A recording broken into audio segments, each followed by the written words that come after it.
할렐루야. 오늘 6월 첫 주일로 평신도 주일로 예배를 드리는데 교회에서 무슨 예배 이벤트로 준비를 했구나 그런 생각 드십니까?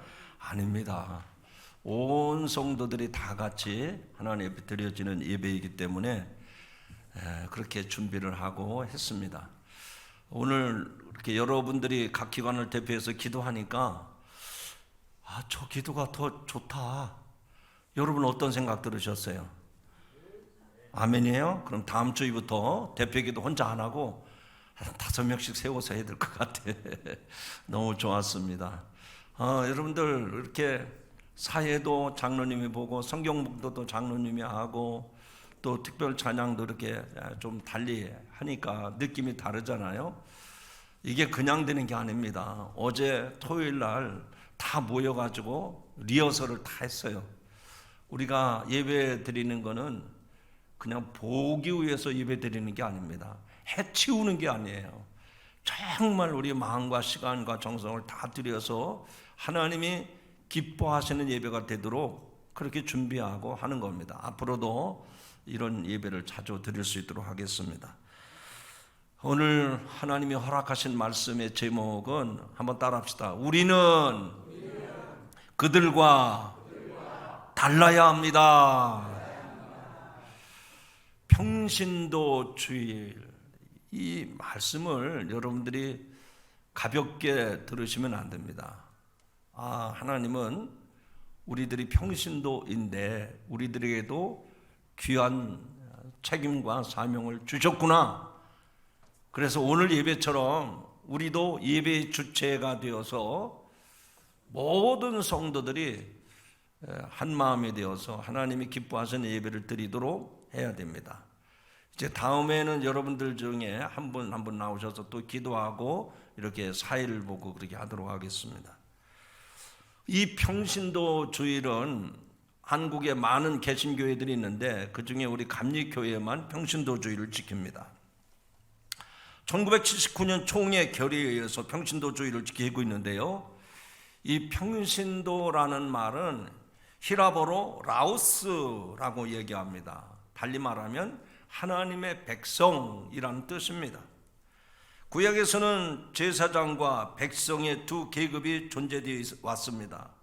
신약 성경에는 성직자와 평신도로 구분이 없습니다. 유명한 독일의 신학자 한스 킹은 이런 말을 했습니다. 목사는 교회를 향해 파송된 성직자라면 평신도는 세상을 향해 파송된 성직자다. 아주 신학적으로 그 해석을 의미를 잘 부여했다고 봅니다. 그렇습니다. 평신도인 여러분들은 세상에 보냄받은 하나님의 성직자들입니다. 정말 우리 시대에는 이 평신도 사역이 그 어느 때보다도 절실한 때라고 믿어집니다. 평신도가 사역자가 되어야 합니다. 하늘나라 가신 고 오카는 목사님은 이런 말을 했습니다. 평신도를 깨운다라는 책에서 평신도가 깨어야 교회가 부흥한다. 평신도 부흥이 있어야 교회 부흥이 일어난다. 아멘을 안 해도 저는 그 말을 그대로 믿습니다. 교회에 평신도가 깨어 있는가? 평신도들이 성령 충만한가? 그거에 따라서 교회 부흥과 교회의 쇠퇴는 달라질 수밖에 없습니다. 그렇다면 평신도가 왜 중요합니까? 평신도는 광범위한 삶의 현장에서 다양한 직종을 가지고 일하고 또 많은 사람들을 만납니다. 그러므로 평신도의 풍성한 경험은 교회의 중요한 자산입니다. 초대교회를 살펴보면 평신도의 역할이 얼마나 중요하고 컸는지를 알 수가 있습니다. 초대교회가 부흥하자 사도들은 이 평신도들을 사역자로 세웠습니다. 사도행전 6장 7절 말씀에 보면 사도의 가르침을 따라서 예루살렘 교회는 기쁨으로 믿음과 성령에 충만한 사람 7명을 선출했어요. 그것이 초대교회의 7 집사입니다. 오늘 교회의 현실은 1%의 교역자와 99%의 평신도가 존재합니다. 그러나 교회의 주체는 교역자가 아니라 평신도가 되어야 합니다. 주도적인 역할을 감당해야 할 평신도가 깨어있지 않는다면, 영적으로 깊은 잠에 빠져 있다면 그 교회는 희망이 없습니다. 유명한 교회인 것 같지만 무명한 교회요, 살아있는 것 같지만 죽은 교회나 다를 바가 없다는 얘기입니다. 평신도는 세상을 복음하는 주력 부대가 되어야 합니다. 평신도인 여러분은 주일마다 유람선을 타고 이 교회 와서 예배를 잘 구경했다, 그런 태도가 아니라 군함을 타고 치열한 전투의 현장에 들어가서 적과 싸우는 그런 십자가 군병으로서의 예수님의 부름받은 군사인 것을 믿으시기 바랍니다. 오늘 평신도 주일로 예배드리는 이 시간에 하나님께서 여러분에게 과연 우리가 이 초대교회 7 집사님들처럼 어떻게 하면 이 시대에 교회 부흥의 원동력이 되고 주님께서 우리에게 맡겨주신 그 사명을 제대로 감당하기 위해서 어떻게 살아가야 되는가 하는 것을 본문에서 말씀하고 있습니다. 여러분들이 예수 믿는 성도 아닙니까? 그래서 성직자와는 좀 달리 여러분을 평신도라고 이름을 붙인 겁니다.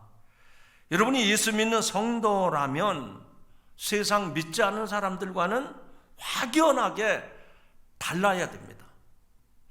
이 사람이 교회 가서는 성도인데 세상 가운데서는 세상 사람과 구별이 없다, 뭐 다른 면이 없다, 그러면 여러분을 성도라고 부를 이유가 없잖아요. 그렇기 때문에 여러분들은 교회에서나 세상에서나 확실히 그들과는 달라야 된다는 얘기입니다. 그러면 오늘 하나님이 이 본문의 말씀을 통해서 우리들이 어떻게 달라져야 되는가를 말씀하고 있어요. 오늘 이 말씀이 여러분에게 큰 도전과 그리고 믿음의 확신을 갖는 복된 아침이 되기를 주님의 이름으로 축원합니다. 아니, 제가 축원합니다 그러면은요, 여러분이 그렇게 되라고 복을 비는 거예요. 그런데 복 받기 싫으세요?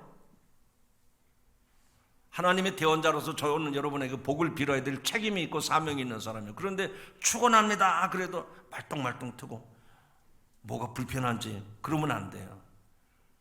하나하나 가르쳐 드릴 때 어린아이들 보세요. 집에서 엄마가 음식을 만들어 주면 아이가 이것도 먹고 저것도 잘 먹잖아요. 그럼 그 아이는 건강한 아이가 되는 거예요. 성도들이 목사님한테 어떻게 설교하나, 문자적으로 또 예화는 정확하게 쓰나 눈여겨보고 그러지 말고 하나님의 말씀 오늘 내게 마음에 와 닿으면 마음으로 믿고 입술로 고백하시기를 주님의 이름으로 축원합니다. 그렇게 하면 얼마나 좋아요. 자, 여러분들은 교회에, 하나님의 교회의 성도들인데 그들과는 달라야 된다고 그랬잖아요. 뭐가 달라야 될까요? 오늘 읽은 본문의 말씀은 이스라엘 백성들이 하나님의 약속에 따라서 애굽의 생활을 청산하고 이제 가나안 땅을 주시겠다고 그랬어요. 그래서 모세가 12 각 지파의 대표 한 사람씩 뽑아가지고 12 정탐꾼을 모아서 그래서 가나안 땅을 정탐하게 했습니다. 근데 정탐하고 돌아온 사람들이 보고할 때 10명은 부정적인 보고를 해요. 하나님이 약속하신 땅이지만 그들은 장대한 사람들입니다. 그들에게 비교하면 우리는 메뚜기만도 못합니다. 갔다가는 큰일 납니다. 그런데 그 12명 중에 2명 갈렙과 여호수아는 저 사람 10사람들이 보고한 건 맞습니다. 그런데 하나님이 우리에게 약속하신 거기 때문에 우리가 저 땅을 능히 차지할 줄로 믿습니다. 2명만 긍정적인 보고를 한 거예요. 오늘 읽은 말씀 가운데 마지막 24절, 여러분 성경 한번 보세요. 24절. 자, 같이 한번 읽어봅시다. 24절입니다. 시작. 그러나 내 종 갈렙은 그 마음이 그들과 달라서 나를 온전히 따랐은즉 그가 갔던 땅으로 내가 그들을 인도하여 드리니 그의 자손이 그 땅을 차지하리라. 오늘 이 말씀 가운데 핵심 키워드가 있습니다. 핵심적인 단어가 있다, 그 얘기에. 뭐가 핵심적인 단어냐? 거기 보니까 그 마음이 그들과 달라서 그랬어요. 그들의 마음이 저 10명과는 달랐다는 겁니다. 부정적인 보고한 사람들과는 달랐다는 거예요. 오늘 여러분들이 평신도로서 초대교회 일곱 집사님들과 같이 여러분들도 부정적인 그리고 세상적인 생각에 치우쳐 있는 그 사람들과는 다른, 그들과는 다른 모습이 여러분에게 있어지기를 주님의 이름으로 축원합니다. 하나님께서 보실 때 갈렙은 분명히 달랐습니다. 그러기에 갈렙은 축복의 땅, 약속의 땅인 가나안에 입주하는, 들어가는 축복을 받게 됩니다. 그렇다면 갈렙은, 여호수아는 하나님 보시기에 무엇이 달랐을까? 첫째로 따라합시다. 마음이 달랐습니다. 옆 사람과 이야기하시죠. 시작. 뭐가 달랐다고요? 마음이 달랐어요. 마음이 달랐어요. 10명은 부정적인 마음으로 똑같았어요. 그러나 이 갈렙과 여호수아는 그 10명과는 달랐어요. 마음이 달랐어요.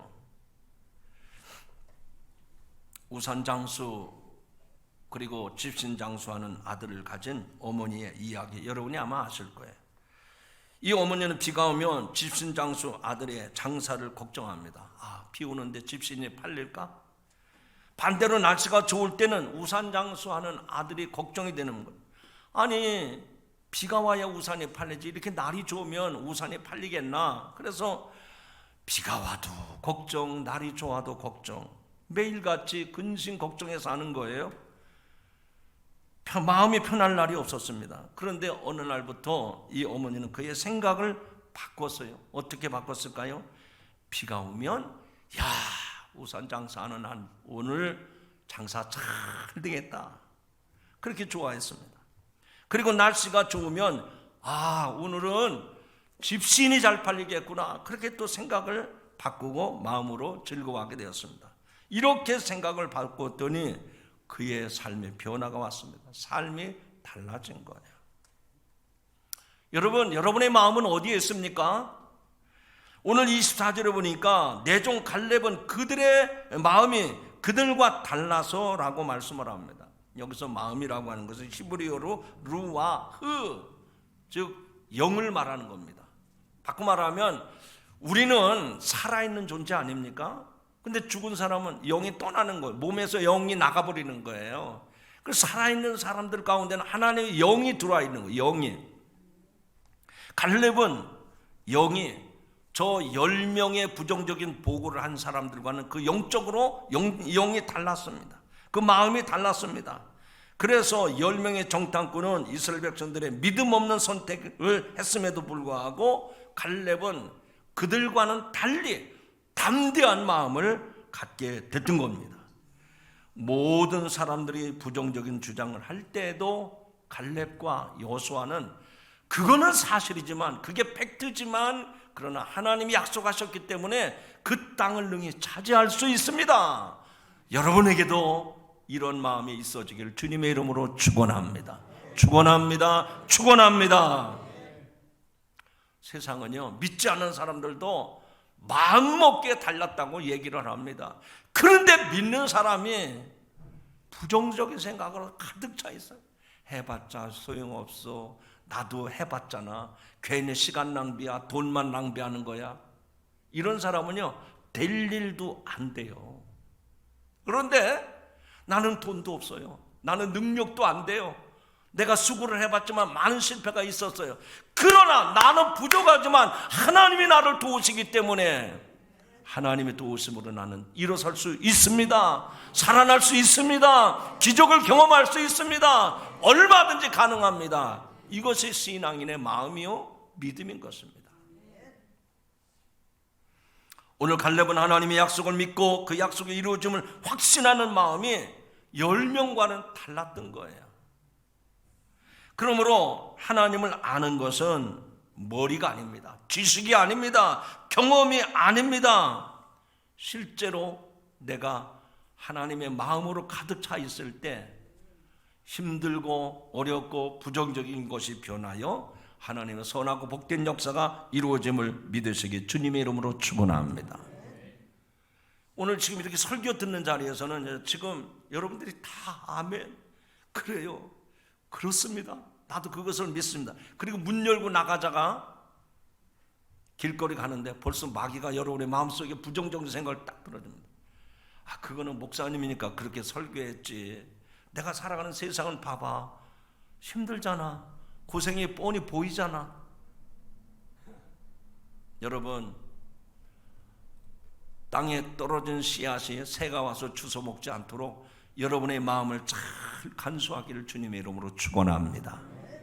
떨어진 씨앗은 반드시 싹이 나오게 돼 있어요. 그리고 그 싹에서 30배, 60배, 100배의 결실을 맺게 되는 줄로 믿으시기 바랍니다. 저는 여러분에게 권면합니다. 여러분이 지금까지 인생을 살아오면서 많은 경험, 많은 지식, 많은 노하우가 있었을 거예요. 그러나 그거 내려놓으세요. 그거는 세상 사람들의 방법입니다. 그러나 하나님의 사람이라면 현실이 어렵고 재정적으로도 부족하고 건강에 뒤따르지 못하고 내 주위의 환경이 어렵다 할지라도 하나님이 도우심을 믿고 갈렙처럼 그런 믿음을 가지고 나갈 수 있기를 주님의 이름으로 축원합니다. 축원합니다. 그래서 사도행전 8장에 보면 베드로와 요한이 사마리아 성도들에게 안수할 때에 성령 받는 것을 보고 시몬, 이 마술사 시몬이 돈으로 성령을 사려고 합니다. 그때 그 모습을 베드로가 보고 무섭게 책망을 합니다. 뭐라고 책망하는지 아세요? 사도행전 8장 20절 21절 말씀인데 요약해서 말씀드립니다.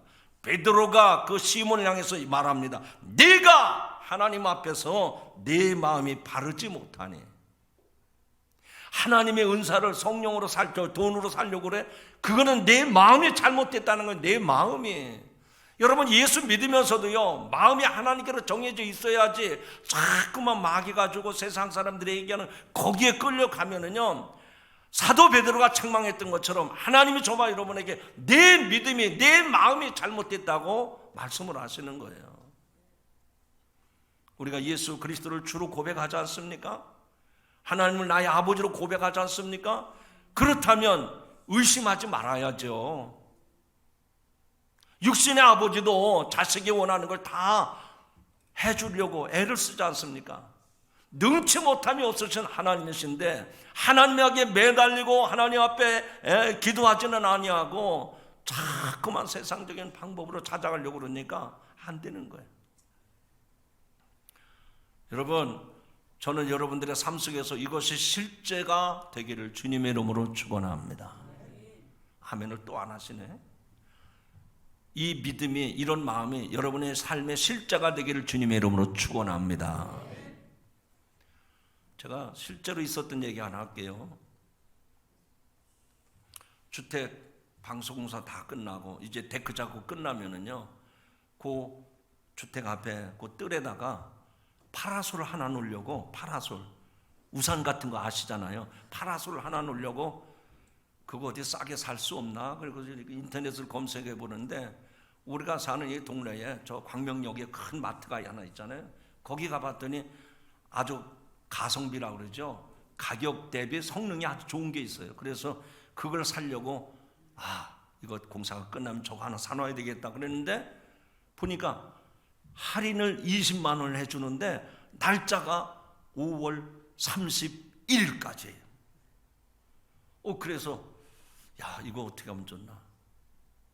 벌써 날짜는 지나갔잖아요. 그래서 마음이 쓰리고 아픈 거예요. 왜? 20만 원 카운터 싸게 팔아준 건데, 파는 건데. 그래서 제가 안타까운 마음으로 우리 교회 아무개 집사 권사님한테, 목사님 그런 기회가 있었는데 놓쳤어요. 20만 원 어디 가서 싸게 살 수 있을까요? 그랬더니 권사님, 목사님 걱정하지 마세요. 그거 세일 기간이 아마 연장될 거예요. 그럴 리가 있나요? 내가 오래전부터 가서 2번, 3번 확인하고 왔는데 세일 기간 정해놨으면 그 다음에는 끝나는 거지. 대부분 그렇잖아요. 그래서 내가 권사님한테 그럴 거예요 그랬더니 목사님 아니에요. 다음에 한번 가보세요. 그래서 5월 31일 지나고 나서 가봤어요. 세일 기간이 연장됐을까요? 끝났을까요? 그날 끝났으면 여기서 말도 안 해요. 6월 16일까지 연장이 됐어요. 아직도 기간이 남았어요. 20만 원 DC에서 팔더라고요. 살 수 있도록 여러분 헌금 좀 많이 해주시기 바랍니다. 여러분, 이게 우리 삶 속에서 평범한 그냥 아주 우리의 삶 속에서 그런 일이 다반사잖아요. 그런데 어떻게 마음을 갖느냐에 따라서 우리의 삶이 180도로 확 달라지는 거예요. 여러분, 여러분의 삶에, 여러분의 가정에, 여러분의 앞날에 여러 가지 불길하고 힘들고 어려운 모습들이 보여요. 근데 그 보이는 것대로 말하고 그러면 안 돼요. 하나님은 화가 변하여 복이 되게 하신다. 그것을 마음속에 믿고 하나님이 어떻게 하시든지 절대로 마음을 바꾸지 마세요. 하나님, 제 마음은 확정되고 확정되어 싸우니 주님의 선하신 뜻대로 이루어지게 하옵소서. 갈렙과 같은 그런 믿음으로 설 수 있기를 주의 이름으로 축원합니다. 우리 성도들이 평신도라면, 그래도 신자라면 그런 믿음이 있어야지 세상 사람들처럼 조그만 일에 일희일비하고 낙심하고 절망하고 그냥 코가 빠져가지고 그냥 모든 의욕이 다 사라지고 그러지 않기를 주님의 이름으로 축원합니다. 마음이 달라야 돼. 마음이. 두 번째는 뭐가 달라져야 될까요? 그렇습니다. 마음은 내 입술로 말로 표현이 돼요. 그래서 이 말도 달라져야 돼요. 따라합시다. 언어가 달라야 됩니다. 옆 사람 쳐다보고, 저한테만 쳐다보고 얘기하지 말고 옆 사람에게 다짐하면서 얘기하시죠. 입술의 말이 달라져야 됩니다. 네? 그래요. 말이 달라져야 돼요. 말. 마음속에서 정말 하나님 주시는 그 은혜스러운 그런 마음이 딱 들었으면 그 입술로 자꾸 고백을 해야 돼요. 주님 감사합니다. 하나님 이루게 하실 줄로 믿습니다. 그렇게 자꾸 입술로 고백을 해야 돼요. 제2차 세계대전 때 한 용감한 병사가 있었습니다. 그런데 전투 중에 동료를 구하다가 다리에 심한 상처를 입었습니다. 그런 신체 장애자로 다리를 절게 되었지만 다행히 수영을 할 수 있었습니다. 그래서 사랑하는 아내와 함께 해수욕장에 가게 되었습니다. 수영을 하고 난 후에 모래밭에 누워 있는데 그 앞에 지나가는 사람들이 그의 상처난 발을 보면서 쓰고대는 소리가 들렸습니다. 갑자기 그의 마음속에 수치심이 생겼어요. 그 다음에 아내가 수영을 가자고 할 때 거절을 했습니다. 안 가겠다고 고집을 부렸습니다. 그런데 그때 아내는 한평생 이 남편이 잊을 수 없는 말을 전해줬습니다. 여보, 당신의 다리의 상처는 당신이 얼마나 용기 있는 사람인지를 증명해주는 표시예요. 당신은 훌륭한 행동의 결과로 그것을 얻었으니 절대 부끄러워할 필요가 없습니다. 절대로 숨길 필요가 없습니다. 왜 그 상처를 얻었는지 생각한다면 언제나 당당하게 남들에게 보일 수 있는 거예요. 그러니 자랑스러운 사람 아닙니까? 당당하게 말하고 당당하게 행동하세요. 아내가 이렇게 위로해 주었을 때 그 순간 자신이 장애자라는 열등감을 벗게 되었고 당당하게 사람들 앞에 용기를 내고 나타날 수가 있었습니다. 갈렙은 생각도 남들과 달랐고 말도 달랐습니다. 부정적인 말이 아닌 긍정적인 말을 했습니다. 10명의 정탐꾼이 우리는 능히 올라가서 그 백성을 차지하지 못하리라. 그들은 우리보다 강합니다. 그들은 우리보다 기골이 장대합니다. 그래서 모세에게 부정적인 말을 했습니다. 민수기 13장 30절에 보니까 갈렙이 모세 앞에서 백성을 조용하게 하고 이르되 우리가 곧 올라가서 그 땅을 취하자. 따라합시다. 능히 이기리라. 그들은 숫자도 많고 신체적인 조건도 좋고 또 뭐 큰 완벽한 군대 같지만 그러나 하나님이 우리와 함께 하시면 우리가 능히 이기리라 라고 긍정적인 말, 긍정적인 이야기를 합니다. 말은 다른 10명의 정탐꾼과 달랐습니다. 여러분, 여러분의 입술에서 나오는 말도 보면 대부분 두 가지 언어로 갈라집니다. 하나는 긍정적인 언어를 하는 사람이 있고요, 하나는 부정적인 언어를 하는 사람이 있어요. 여러분 가만히 보세요.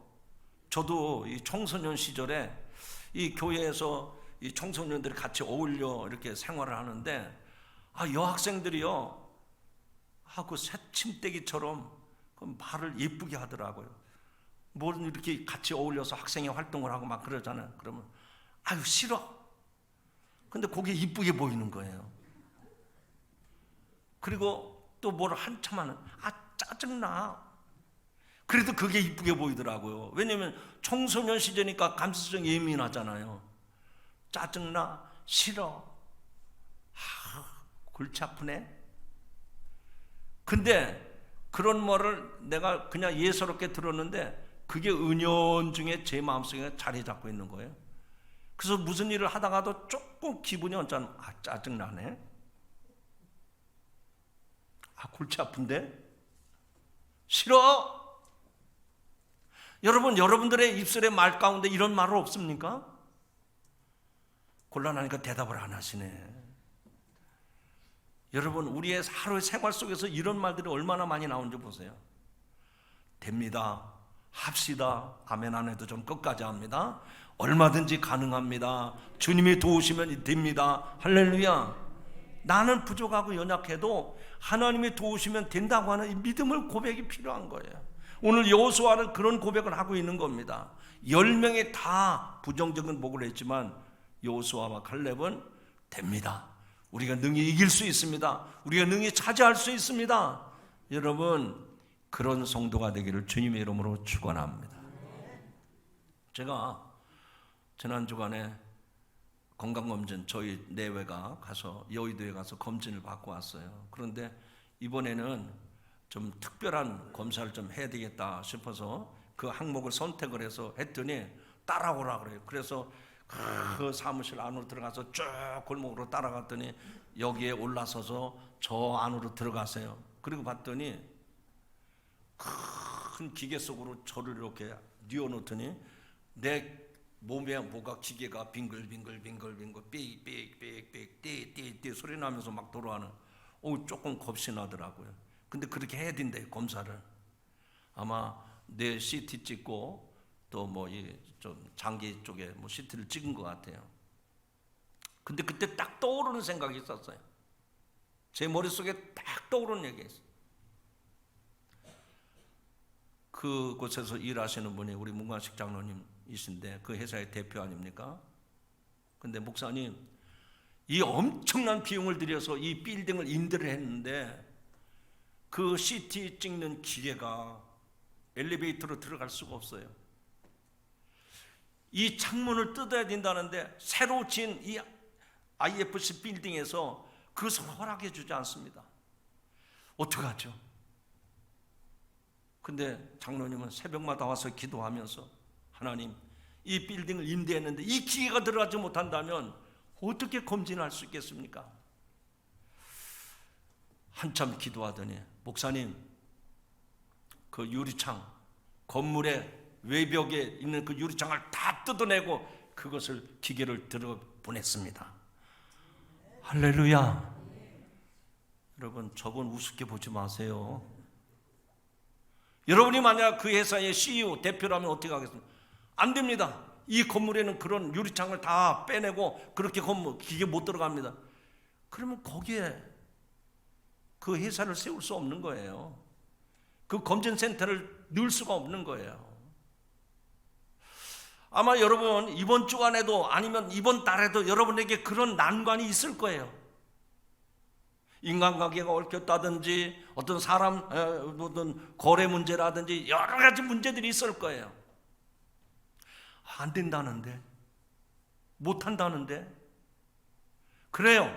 세상적인 어떤 조직이나 세상적인 것으로는 안 됩니다. 그렇게 할 수가 없어요. 원칙적으로 안 되는 거예요.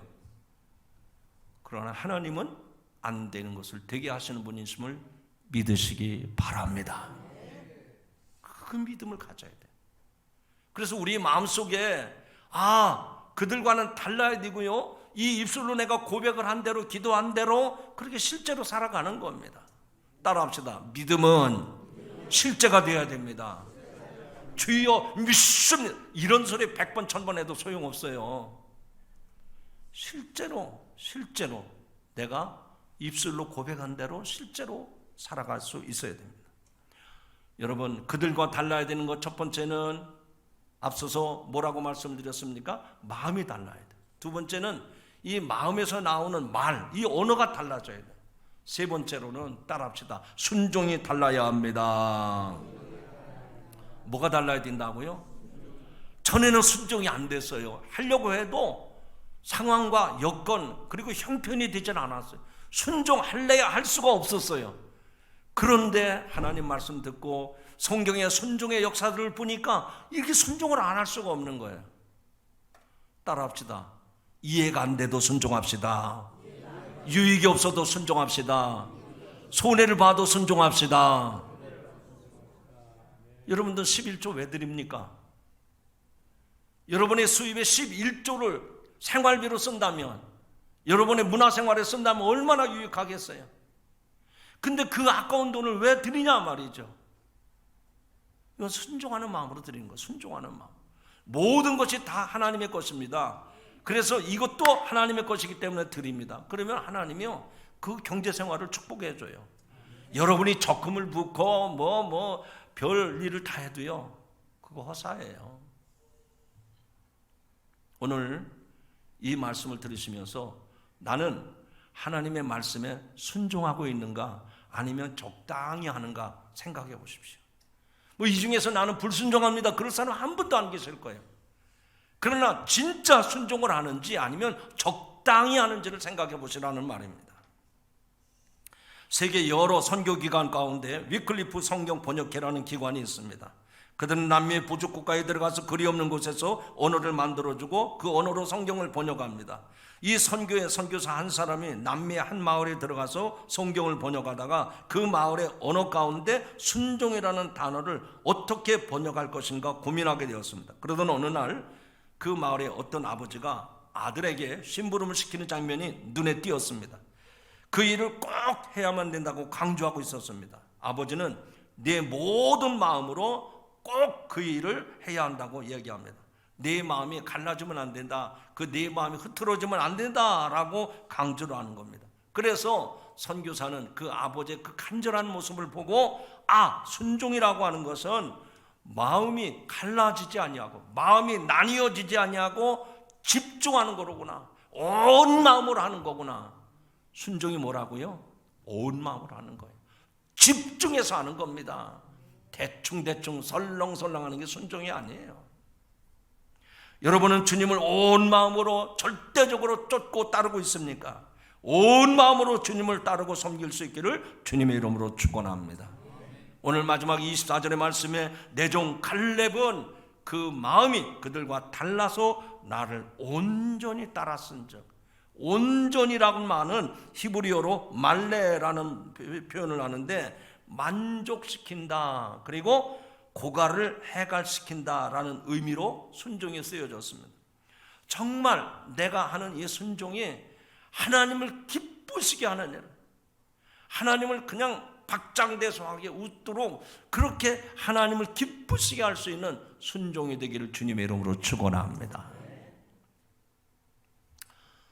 제가 인생을 살아보니까요, 손주를 보지 못한 사람들은요, 인생의 의미가 뭔지 몰라요. 자식을 키워본 사람들 그거 몰라요. 손주를 키워본 사람은 압니다. 손주가